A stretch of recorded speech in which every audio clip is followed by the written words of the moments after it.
Viewers, আসসালামু আলাইকুম। আমরা যারা মাইক্রোসফট অফিস ব্যবহার করি এই সমস্যাগুলোর সম্মুখীন হয়ে থাকি। কিভাবে এই সমস্যা থেকে মুক্তি পাবো এই ভিডিওতে সম্পূর্ণ প্রসেস দেখাবো। আশা করছি সকলে সাথেই থাকবেন। যদি ভিডিওটি ভালো লাগে চ্যানেলটি সাবস্ক্রাইব করবেন। ধন্যবাদ।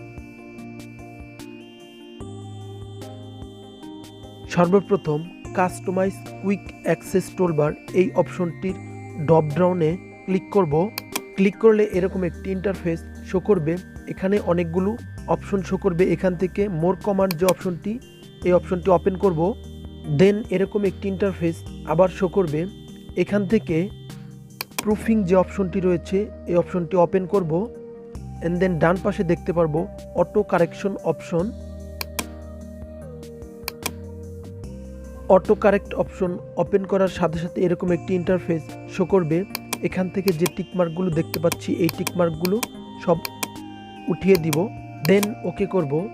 এরপর আমাদের আর কোনো প্রবলেম হবে না। এইবার মাইক্রোসফট ওয়ার্ডে বাংলা লিখলে সঠিকভাবে লেখাগুলো শো করবে, আর কোনো প্রবলেম হবে না। যদি ভিডিওটি ভালো লাগে একটি লাইক এবং শেয়ার করবেন। ধন্যবাদ।